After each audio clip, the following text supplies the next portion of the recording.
As-tu déjà ressenti ce malaise étrange lorsque tu découvres un cafard dans ta maison, comme si quelque chose voulait attirer ton attention? Tu te demandes peut-être pourquoi cela arrive maintenant alors que tu traverses déjà des difficultés. Est-ce simplement un hasard? Ou est-ce une occasion qu'Allah te donne pour t'arrêter quelques instants et regarder ta vie autrement? Parfois, nous cherchons des miracles extraordinaires, alors qu'Allah nous invite à réfléchir à travers les choses les plus ordinaires. Les plus grands changements commencent souvent par les plus petits rappels.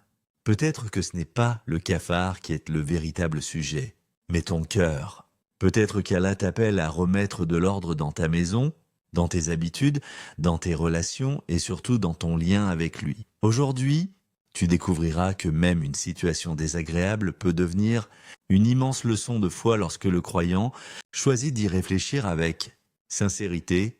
Les petites choses révèlent parfois les grandes. Négligence. La vie d'aujourd'hui avance à une vitesse impressionnante. Chaque matin, nous nous réveillons avec une longue liste de préoccupations. Le travail, les études, les responsabilités familiales, les factures, les projets personnels, les notifications qui ne cessent d'apparaître sur nos téléphones. Nous passons parfois plusieurs heures à faire défiler les réseaux sociaux sans même nous en rendre compte, tandis que les journées semblent de plus en plus courtes. Dans ce rythme effréné, il devient facile de négliger les petites choses qui pourtant révèlent souvent notre manière de vivre. Lorsqu'un cafard apparaît dans une maison, la première réaction consiste généralement à vouloir s'en débarrasser immédiatement. C'est une réaction normale. Mais au-delà de cette situation, le croyant peut aussi profiter de cet instant pour réfléchir à son environnement et à ses habitudes. Il ne s'agit pas d'affirmer que la présence d'un cafard est un signe particulier envoyé par Allah, car ni le Coran ni la Sunna authentique ne l'établissent. En revanche, chaque événement du quotidien peut devenir une occasion de faire son examen de conscience. Une maison qui manque d'entretien finit naturellement par attirer ce qui est indésirable. De la même manière, lorsque le cœur est laissé sans rappel d'Allah, sans repentir et sans vigilance, certaines mauvaises habitudes peuvent s'y installer progressivement. Elles n'arrivent pas toutes d'un seul coup. Elles commencent souvent par de petits compromis, de petites négligences que l'on considère sans importance. Un retard dans la prière devient une habitude. Une parole blessante est prononcée sans regret. Une lecture du Coran est repoussée au lendemain. Puis un autre lendemain. Peu à peu, ce qui semblait insignifiant prend de la place dans notre vie. Le prophète nous a enseigné « Allah est beau et il aime la beauté ». Ce noble enseignement rappelle que l'islam encourage le croyant à prendre soin de lui-même, de ses vêtements, de son environnement et de sa maison. La propreté est une valeur importante dans notre religion, mais cette beauté ne s'arrête pas à ce que les yeux voient. Allah regarde aussi les cœurs et les intentions. Une maison peut être parfaitement rangée, alors que ses habitants vivent dans la colère permanente, les disputes ou l'oubli d'Allah. À l'inverse, un foyer modeste peut être rempli de sérénité parce que ses occupants préservent la prière, le respect mutuel et le rappel d'Allah. Il est souvent plus facile de demander à Allah de transformer notre situation que de reconnaître ce que nous devons nous-mêmes améliorer. Pourtant, Allah nous enseigne dans le Coran qu'il ne change pas l'état d'un peuple tant qu'il ne change pas ce qui est en eux-mêmes. Ce verset nous rappelle une responsabilité essentielle. Le changement commence par nous. Chaque petite amélioration sincère est une porte vers une transformation plus profonde. Ranger sa maison, respecter les droits de sa famille, purifier ses paroles, revenir à la prière avec régularité, demander pardon après une faute, aider une personne dans le besoin, tout cela paraît parfois insignifiant aux yeux des gens, mais ces gestes construisent progressivement une vie plus équilibrée. Le croyant intelligent ne méprise jamais les petits rappels du quotidien. Il comprend que les grandes transformations naissent souvent de décisions discrètes que personne ne remarque. Avant d'espérer voir sa vie changer de manière spectaculaire, il commence par corriger ce qui semble ordinaire. C'est précisément dans ces détails, invisibles pour beaucoup mais connus d'Allah, que se construit une foi solide et un caractère noble. Une maison n'est pas seulement des murs, c'est une atmosphère. Lorsque l'on pense à une maison, on imagine souvent un toit, des murs solides, de beaux meubles ou une décoration agréable. Pourtant, dans la réalité, ce ne sont pas ces éléments qui font la valeur d'un foyer. Il existe de grandes demeures où les habitants vivent dans le silence, la froideur ou les conflits permanents, tandis que de petites maisons, simples et modestes, débordent d'affection, de respect et de tranquillité. La véritable richesse d'un foyer ne se mesure pas à ce que les visiteurs voient, mais à ce que les membres de la famille ressentent lorsqu'ils franchissent la porte. C'est cette atmosphère invisible qui influence les cœurs, les comportements et même la manière dont chacun affronte les difficultés de la vie. Il arrive que certaines personnes s'inquiètent lorsqu'elles remarquent des problèmes dans leur maison, comme l'apparition de cafards ou d'autres désagréments. Bien entendu, ces situations doivent être traitées avec les moyens appropriés, en maintenant une bonne hygiène et en recherchant les causes concrètes.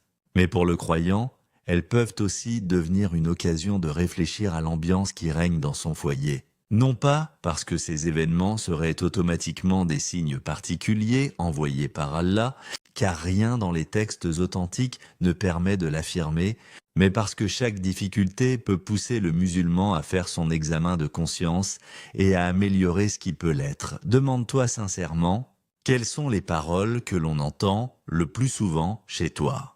S'agit-il de paroles de gratitude, de douceur et de patience, ou bien de cris, de reproches et de colère ? Les enfants voient-ils leurs parents invoquer Allah, ou les voient-ils seulement absorbés par leurs écrans ? Les membres de la famille prennent-ils le temps de se saluer avec le salam, de se sourire, de se pardonner et de s'encourager dans le bien ? Ces détails peuvent sembler ordinaires, mais ils façonnent l'atmosphère d'un foyer jour après jour. Nous vivons dans une époque où les écrans occupent une place immense. Il n'est pas rare qu'une famille entière soit réunie dans la même pièce sans réellement se parler. Chacun regarde son téléphone, ses vidéos ou ses messages. Les heures passent rapidement, mais le dialogue disparaît peu à peu. Pendant ce temps, le Coran reste parfois fermé pendant plusieurs jours, voire plusieurs semaines. Les invocations du matin et du soir sont oubliées, la prière est retardée et les conversations sur Allah deviennent de plus en plus rares. Sans même s'en apercevoir, l'ambiance spirituelle du foyer s'affaiblit progressivement. Allah nous rappelle dans le Coran, en vérité, c'est par l'évocation d'Allah que les cœurs se tranquillisent. Coran 3:28. Ce verset nous enseigne une vérité profonde. La paix intérieure ne dépend pas uniquement des circonstances extérieures. Une personne peut posséder une belle maison et manquer de sérénité, tandis qu'une autre vit modestement mais trouve le bonheur grâce à sa proximité avec son Seigneur. Le rappel d'Allah apporte une lumière que ni l'argent, ni le confort matériel, ni la réussite sociale ne peuvent remplacer. Le prophète a également enseigné que les maisons dans lesquelles le Coran est récité et où Allah est fréquemment évoqué sont différentes de celles où son rappel est absent. Lorsqu'une famille accomplit la prière ensemble de temps en temps, lorsqu'elle commence ses repas en prononçant le nom d'Allah, lorsqu'elle remercie son Seigneur pour ses bienfaits et s'efforce de résoudre les désaccords avec justice et miséricorde, une atmosphère particulière s'installe. Les épreuves ne disparaissent pas pour autant, car chaque croyant est éprouvé, mais elles sont affrontées avec davantage de patience, de confiance et d'espérance. C'est pourquoi il est bénéfique de ne pas s'occuper uniquement de l'apparence de son habitation, mais aussi de son ambiance spirituelle. Nettoyer les pièces est une bonne chose, mais purifier les paroles, multiplier les invocations, faire vivre le Coran dans la maison et renforcer les liens familiaux sont des actions qui embellissent un foyer d'une manière bien plus profonde. Lorsqu'Allah est souvent rappelé dans une maison, cette dernière devient, par sa permission, un lieu où les cœurs trouvent de le repos et où les âmes se rapprochent de leur Créateur. Allah nous appelle à l'action, passe à la superstition. Dans notre époque, où les informations circulent à une vitesse incroyable, il est devenu facile de croire à tout ce que l'on voit ou entend. Une simple vidéo, une publication sur les réseaux sociaux ou une affirmation répétée par plusieurs personnes suffit parfois à convaincre des milliers d'individus. Beaucoup finissent alors par penser que chaque événement étrange possède forcément une signification cachée. Si un animal apparaît dans la maison, certains affirment immédiatement qu'il annonce un malheur. Si un insecte est aperçu, d'autres disent qu'il s'agit d'un avertissement particulier envoyé par Allah. Pourtant, le musulman ne construit jamais sa foi sur des suppositions ou des croyances populaires.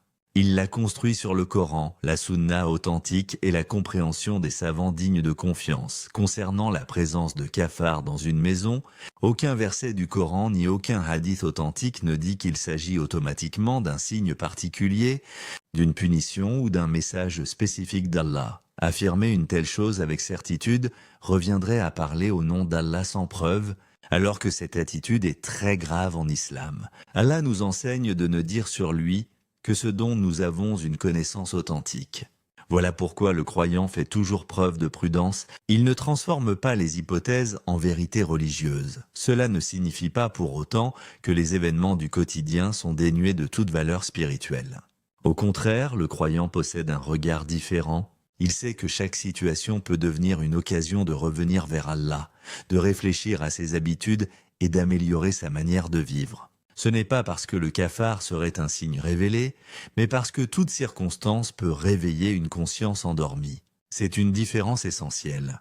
L'islam nous éloigne de la superstition, mais il nous encourage à l'introspection. Le grand savant Ibn al-Qayyim expliquait que le cœur vivant tire des leçons de tout ce qu'il voit, tandis que le cœur insouciant traverse les événements sans jamais apprendre. Cette réflexion est profonde. Deux personnes peuvent vivre exactement la même situation.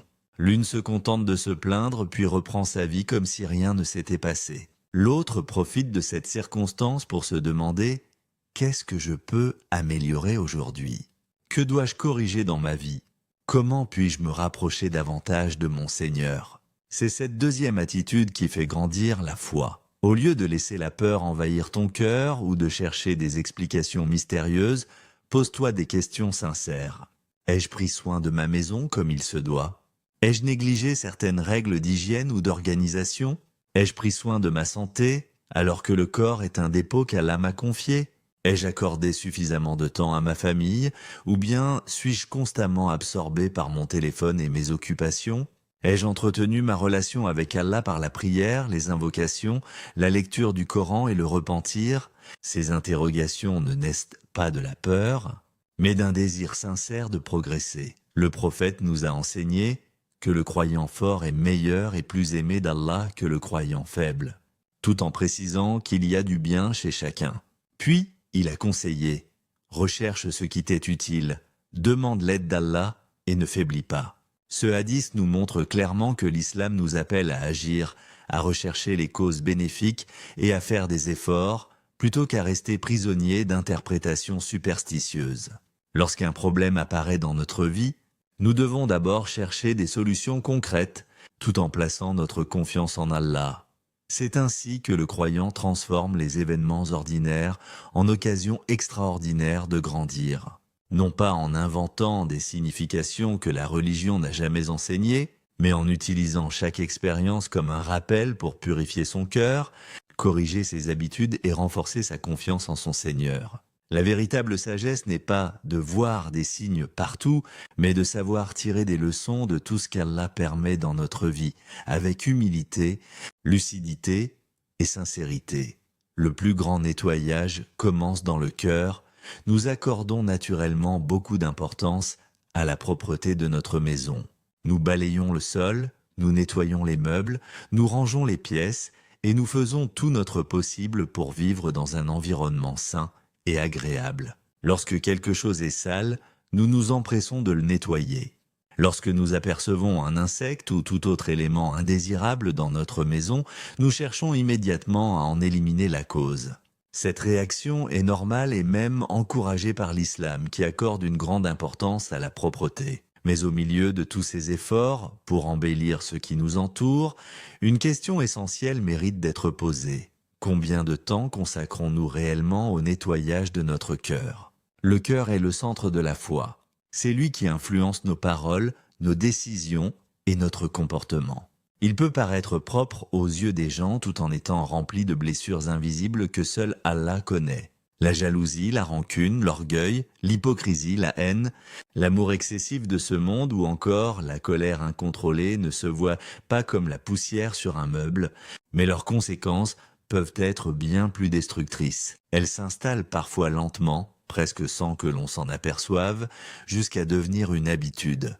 C'est pourquoi le croyant ne surveille pas seulement l'état de sa maison, il surveille aussi l'état de son âme. Le prophète nous a laissé un enseignement fondamental lorsqu'il a dit « Il y a dans le corps un morceau de chair qui, s'il est sain, tout le corps est sain. Et s'il est corrompu, tout le corps est corrompu. » Il s'agit du cœur. Ce hadith nous montre que toutes nos actions prennent leur origine dans le cœur. Si celui-ci est rempli de sincérité, de patience et de confiance en Allah, nos paroles et nos comportements en seront le reflet. En revanche, si le cœur est envahi par les mauvaises intentions, les actes finiront eux aussi par être affectés. C'est pour cette raison que les pieux prédécesseurs accordaient une immense importance à la purification intérieure. Ils ne se contentaient pas d'accomplir des œuvres visibles. Ils demandaient constamment à Allah de purifier leurs intentions.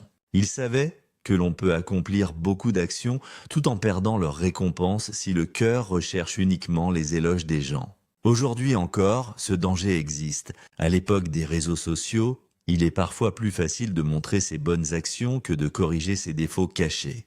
Pourtant, Allah connaît ce que personne d'autre ne voit. Le croyant sincère ne pense jamais qu'il est arrivé au bout de son chemin. Même lorsqu'il accomplit ses prières, même lorsqu'il fait des œuvres de bien, il continue à demander pardon à Allah. Le prophète, alors qu'il était le meilleur des hommes et que ses fautes étaient pardonnées, demandait pardon à Allah de nombreuses fois chaque jour. Cet exemple nous enseigne l'humilité. Si lui multipliait l'istighfar, combien plus avons-nous besoin de le faire, nous qui commettons des erreurs quotidiennement. Le nettoyage du cœur passe par plusieurs moyens qu'Allah nous a accordés comme une immense miséricorde. Le repentir sincère efface les péchés lorsque les conditions sont réunies. Les invocations rapprochent le serviteur de son Seigneur. La lecture régulière du Coran éclaire le cœur et apaise les inquiétudes. Les bonnes œuvres effacent les mauvaises, comme l'a enseigné le prophète. Le pardon envers ceux qui nous ont blessés libère également l'âme d'un poids immense. Pardonner ne signifie pas approuver l'injustice, mais refuser de laisser la rancune gouverner son cœur. Il est également important d'examiner régulièrement ses intentions. Pourquoi accomplis-tu cette action ? Cherches-tu réellement l'agrément d'Allah ou espères-tu surtout être admiré par les autres ? Cette question est essentielle car Allah regarde avant tout les cœurs et les intentions. Une action discrète accomplie avec sincérité peut avoir plus de valeur auprès d'Allah qu'une grande œuvre réalisée pour être vue. Ainsi, de la même manière que nous prenons soin de notre maison afin qu'elle reste propre et accueillante, nous devons consacrer du temps à purifier notre cœur. Une demeure bien entretenue procure du confort aux habitants.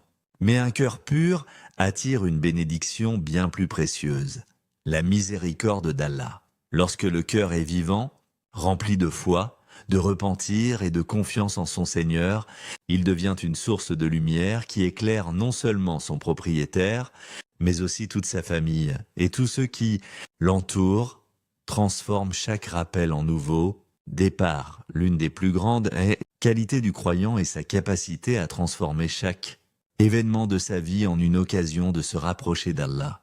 Les personnes qui réussissent spirituellement ne sont pas celles qui vivent sans difficulté, sans épreuves ou sans erreurs. Elles sont celles qui refusent de laisser les épreuves les éloigner de leur Seigneur. Au contraire, chaque obstacle devient pour elles une invitation à grandir, à corriger leurs défauts et à renforcer leur confiance en Allah. Voilà pourquoi le croyant ne demande pas seulement qu'Allah retire ses difficultés. Il demande aussi qu'il lui accorde la sagesse de tirer des leçons de tout ce qu'il traverse. Si aujourd'hui un événement aussi simple que la présence de cafards dans ta maison t'a amené à réfléchir sur ta vie, alors ne laisse pas cette réflexion s'éteindre une fois cette vidéo terminée. Encore une fois, l'islam ne nous enseigne pas que la présence de ces insectes constitue un signe particulier ou un message révélé d'Allah. En revanche, cette situation peut devenir une occasion de faire une pause, d'observer sa vie avec honnêteté et de se demander ce qui mérite d'être amélioré. C'est précisément cette attitude qui distingue celui qui cherche sincèrement l'agrément d'Allah de celui qui laisse passer les rappels sans jamais changer. Commence par ce qui est à ta portée. Si ta maison a besoin d'être nettoyée, fais-le avec sérieux, car la propreté fait partie des valeurs encouragées par notre religion. Si tu as négligé certaines responsabilités envers ta famille, prends aujourd'hui la décision de leur consacrer davantage de temps. Si une dispute dure depuis des semaines ou des mois, fais le premier pas vers la réconciliation. Le prophète nous a enseigné que le meilleur des deux est celui qui commence par saluer son frère. Parfois, un simple pardon sincère peut réparer une relation que l'orgueil avait détruite. Mais le plus important reste le lien qui t'unit à Allah. Demande-toi sincèrement, quelle est aujourd'hui la place de la prière dans ma vie ? Est-elle devenue une simple habitude accomplie rapidement ou représente-t-elle réellement un moment où je me présente devant mon Créateur avec humilité ? Si tu as pris du retard dans certaines prières, ne désespère pas. Reviens vers Allah avec un repentir sincère. Sa porte est toujours ouverte à celui qui revient vers lui avec un cœur honnête. Prends également l'habitude d'ouvrir le Coran chaque jour, même si ce n'est que quelques minutes. Beaucoup pensent qu'ils doivent attendre d'avoir une heure entière devant eux pour lire le livre d'Allah. Pourtant, quelques versets lus avec attention peuvent avoir plus d'effet sur le cœur qu'une longue lecture faite sans concentration. Allah ne regarde pas seulement la quantité de nos œuvres, mais aussi la sincérité avec laquelle elles sont accomplies. Le prophète nous a enseigné une règle magnifique lorsqu'il a dit que les œuvres les plus aimées d'Allah sont celles qui sont accomplies avec régularité, même si elles sont peu nombreuses. Ce hadith change complètement notre manière de progresser. Beaucoup commencent leur changement avec un enthousiasme immense, puis abandonnent quelques jours plus tard. Le croyant, lui, avance progressivement. Une prière accomplie à l'heure aujourd'hui. Quelques pages du Coran demain, une invocation au réveil et avant de dormir. Une petite aumône donnée discrètement. Un mauvais comportement abandonné, puis un autre. Ce sont ces petits efforts constants qui construisent une foi solide. N'oublie jamais que les plus grandes transformations commencent souvent par une décision discrète que personne ne remarque. Le jour où Umar ibn al-Khattab embrassa l'islam, personne n'imaginait qu'il deviendrait l'un des plus grands dirigeants de cette communauté. Les grands changements commencent toujours dans le cœur avant d'apparaître dans les actes. C'est pourquoi il ne faut jamais sous-estimer une résolution sincère prise uniquement pour Allah. Le véritable miracle n'est donc pas que toutes les difficultés disparaissent du jour au lendemain. La vie continuera de comporter des épreuves, des imprévus et des moments difficiles. Le véritable miracle est de voir ton cœur devenir plus patient après une épreuve, plus reconnaissant après un bienfait, plus humble après une erreur et plus proche d'Allah qu'il ne l'était auparavant. Lorsque le cœur change, les priorités changent, les habitudes changent, les relations changent, la manière de voir le monde change. Et, avec la permission d'Allah, toute la vie commence progressivement à se transformer. Non parce que les circonstances sont devenues parfaites, mais parce que ton lien avec ton Créateur est devenu plus fort, plus sincère et plus vivant. Si cette réflexion t'a appris une chose, c'est que le croyant ne voit jamais les événements de sa vie comme de simples coïncidences, sans pour autant leur attribuer une signification qu'Allah n'a pas révélée. Chaque situation peut devenir une invitation à revenir vers lui, à purifier son cœur, à améliorer son foyer et à renforcer sa foi. Ne laisse pas les petits rappels passer sans en tirer une leçon. Peut-être qu'aujourd'hui est justement le jour où tu décideras de changer une habitude qui transformera toute ta vie, avec la permission d'Allah. Si cette vidéo t'a apporté une lumière, abonne-toi à la chaîne, partage-la avec ceux que tu aimes et laisse un commentaire pour transmettre un rappel bénéfique. Merci d'avoir ouvert ton cœur à cette parole. Qu'Allah remplisse ta maison de paix, de bénédiction et de sérénité. Allah dit, quiconque place sa confiance en Allah, il lui suffit. Quran 65:3. Qu'Allah nous accorde une foi sincère, une demeure paisible et un cœur pur. Amin.